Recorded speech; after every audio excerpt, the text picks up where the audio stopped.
5 days ago, Sean Diddy Combs walked into a federal courthouse as one of hip hop's most powerful moguls and walked out as a convicted felon. But here's the twist: the jury didn't convict him on the charges that could have put him away for life. Instead, they found him guilty on two lesser charges while completely clearing him on the trafficking and racketeering allegations that dominated headlines for months. This mixed verdict? Nobody saw it coming. I'm Lindsay Unfiltered, and I break down the biggest true crime cases everyone's talking about. In the next 15 minutes, I'm going to explain exactly what these charges mean, why the jury made this decision, and I'll give you my honest opinion on whether or not justice was actually served. If you're here for true crime breakdowns like this, hit subscribe because this case is far from over. And stick around to the end. I want to hear what you think about this verdict in the comments. Hello everyone, and welcome back to Lindsay Unfiltered, and today we will be talking about the criminal court case of the century, the United States versus Sean P. Diddy Puffy Lovey Combs. Okay, now this case has ended. This case has reached a verdict, and I did follow the case on a day-by-day basis. I've read a lot of lawsuits associated with this case, including Cassie's lawsuit. You can probably find that deep back in my videos, but what I wanted to do for this video specifically was to explain the charges, the ones that he was convicted on and the ones that he wasn't convicted on, and give my unfiltered opinion whether I think the jury got it right. So if you like content like this, make sure to hit the subscribe button, hit the bell so you can know each and every time I drop a video. If you don't know what this case is about, I'm going to give you a recap right now. Understanding Sean Combs' power and influence is important to understanding why this case mattered so much. Sean Combs didn't just make music. He built an empire. In the 1990s, he founded Bad Boy Records and basically created the blueprint for what a hip-hop mogul could be. We're talking about the man who launched the notorious B.I.G.'s career, who signed Faith Evans, Mace, and 112. His net worth? Over $900 million. But it wasn't just music. Fashion with Sean John, vodka with Ciroc, television parties that became legendary in Hollywood. For decades, Sean Combs was untouchable. But behind the glitz and the glamour, allegations were building. The first major red flag came in November 2023 when his ex-girlfriend, Cassie Ventura, filed a shocking lawsuit. She accused him of years of abuse, forced drug use, and coercing her into encounters with other men while he watched and recorded. Combs settled that lawsuit within 24 hours.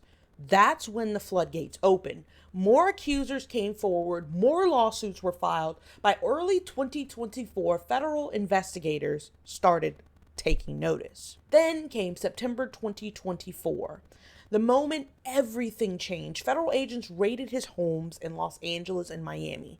Sean Combs was arrested on federal charges that could put him away for life. We're talking about racketeering, trafficking, and transportation for the purposes of commercial SMEX acts. The key players in this case, Cassie Ventura, whose lawsuit started it all.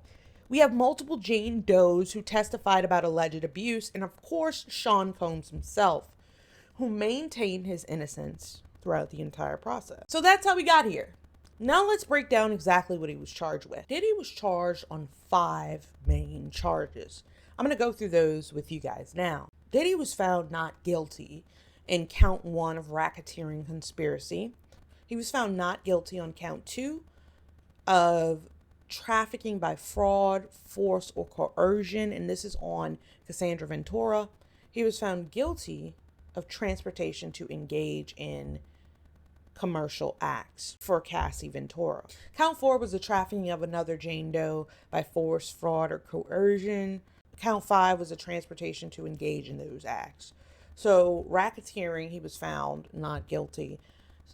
Trafficking, he was found not guilty, but essentially he was found guilty on 2 of the 5 charges, which means he transported people between state lines for the sole purpose of commercial adult activity. Now I'm going to go through these one by one to kind of break it down for you guys, okay? So, according to Cornell Law School, racketeering is a set of illegal activities aimed at commercial profit that may be disguised as legitimate business deals. Racketeering is defined as a coordinated effort by multiple people to repeatedly earn a profit, typically by fraud, extortion, bribery, threats, violence, or other legal means. The Racketeer Influence and Corrupts Organizations Act is the primary law that criminalizes racketeering activities. So Sean Combs was found not guilty on racketeering. And I think the main reason that Diddy was not found guilty on racketeering was because there was no coordinated criminal enterprise that was working together for a common goal to earn money. Diddy was doing these things with Cassie, doing these things with multiple Jane Does. It may have been him coercing these women, treating these women poorly, horrible mistreatment of the women. But I do feel like when you start saying things like racketeering, people's mind goes to a ring of some sort. Okay. So like you may have a substance ring, they're all working together for a common goal. But my question is, which of Diddy's employees work together to help him get off? That just does not make any sense to me. Okay. We can think about fraud, we can think about coercion, but when we're talking about the reason that they were doing this, I don't think they were doing this to make a profit, to make money, to take over the world. It was a Diddy thing only. And so involving his staff and things that he did in his free time were absolutely bizarre. Okay. Even if his staff protected him, I mean, that's his staff. That does not mean they are all in it together and they want to see these things happen to this man. They just feel obligated because that's my boss. More of like, I'm not involved in it, but I got to do what I got to do because I got to pay the bills. This job is, I'm making more money than I've ever made in my life. You know what I mean? So a lot of them, unfortunately, saw what was going on with the abuse with Cassie and they looked the other way. They tried to diffuse it when they could, but that was all they could do. Do I think they were all collectively working together in RICO senses? No. And the jury found that as well. So when we start to talk about trafficking, we have to break this down because he was charged with trafficking in the case of Cassandra Ventura and another Jane Doe. So when we think about it, when we think about trafficking, okay, this refers to activities such as recruiting, harboring, transporting, providing, or obtaining a person. This involves inducing the person into a commercial act through force, fraud, or coercion. Force can include physical assault, essay, isolation, and confinement. Fraud can involve false promises like job opportunities or sham marriages or withholding wages or documents.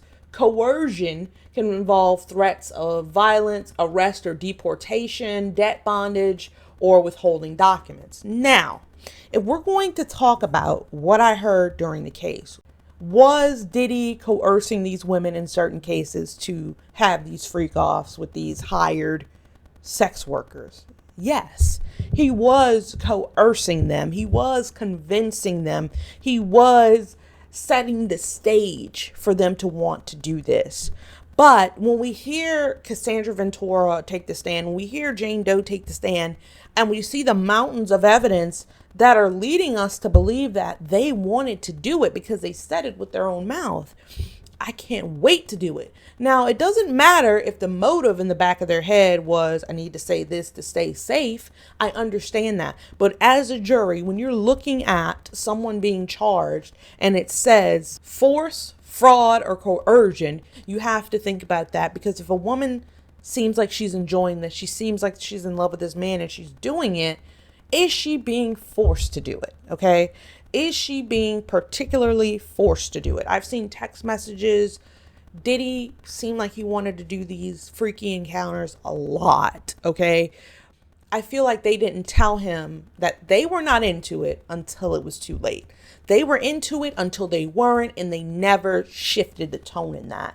So the defense was able to take advantage of those early text messages, those early spicy text messages when things were fresh, and the women may have wanted to do it. But what I will express is that if they say no one time, it's no, it's no.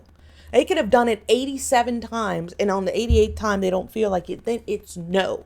But when you have all these mountains of evidence showing that they were into it and they wanted to do it, it's hard for a jury to look at that and say this person is being forced to do this, even if it was times when they felt like doing it, if you guys understand where I'm coming from. Okay, so he was found not guilty on those charges, and I think it's enlarged from the actual testimony, the things they got on the stand and said.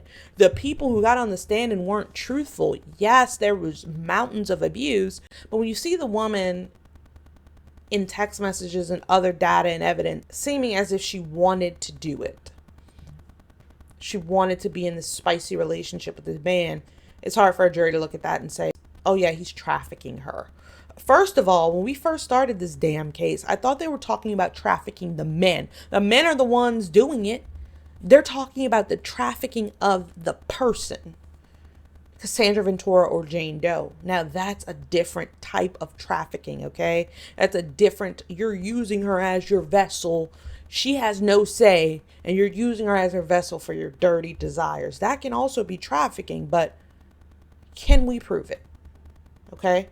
And the fact that this is such an unprecedented case on so many levels, the RICO statute is hard to understand because it's not a group of people working together for a group of money and a group of billions of dollars. It's not that type of situation. So I think the prosecution did themselves a huge disservice by charging these charges, because while the jury is smart, they're all going to have different opinions about who intended what.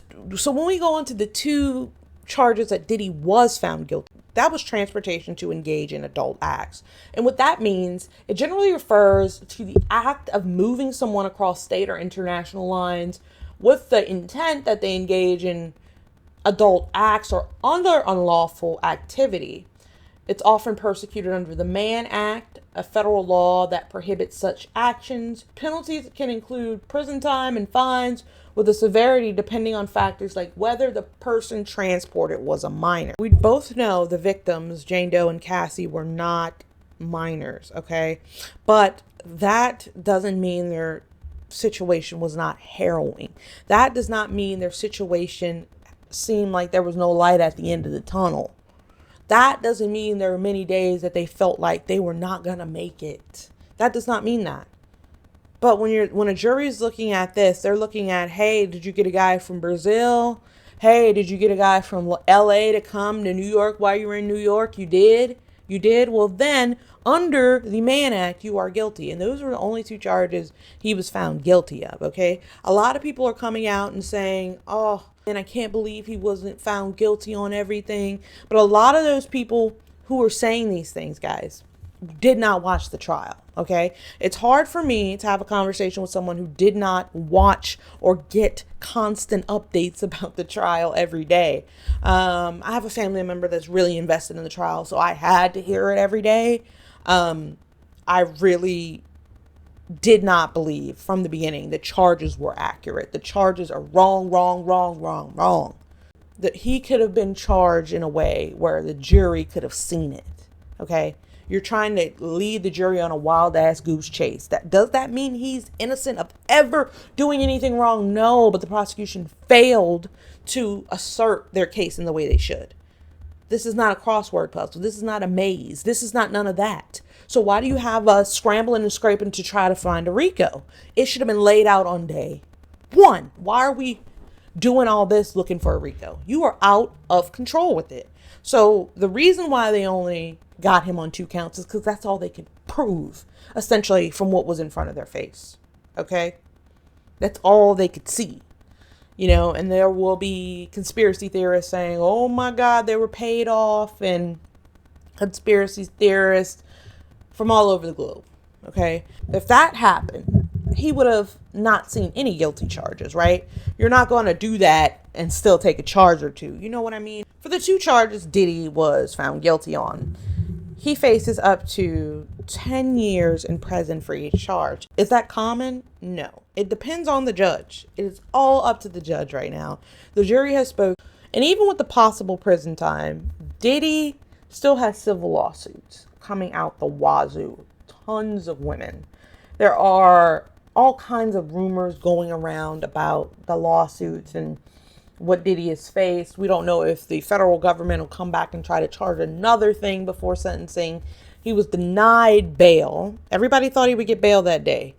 I mean, there's not really much of a reason for someone convicted on those charges to not get a bail. There have been people that have unalived people and gotten bail, right? There have been people who've been accused of unaliving people, and gotten bail. So for him not to get bail on this, the judge feels very strongly about his ability to flee.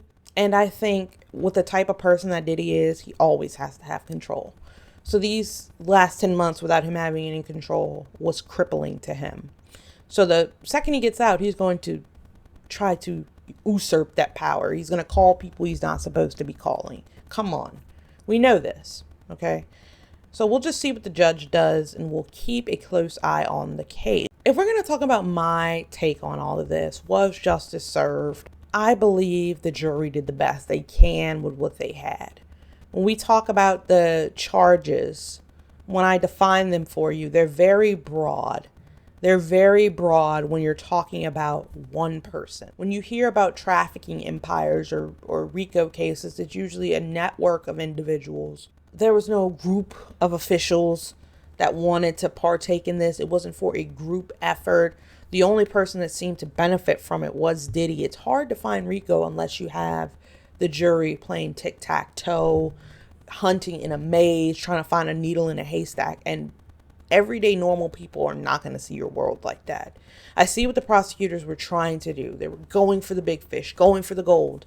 But normal people do not see life that way. Some might be able to connect the dots, but everybody's not that smart. You know what I mean? Everybody's not that smart. So when you give somebody a definition and ask them, did we prove this? No, you didn't, to the normal person. Okay.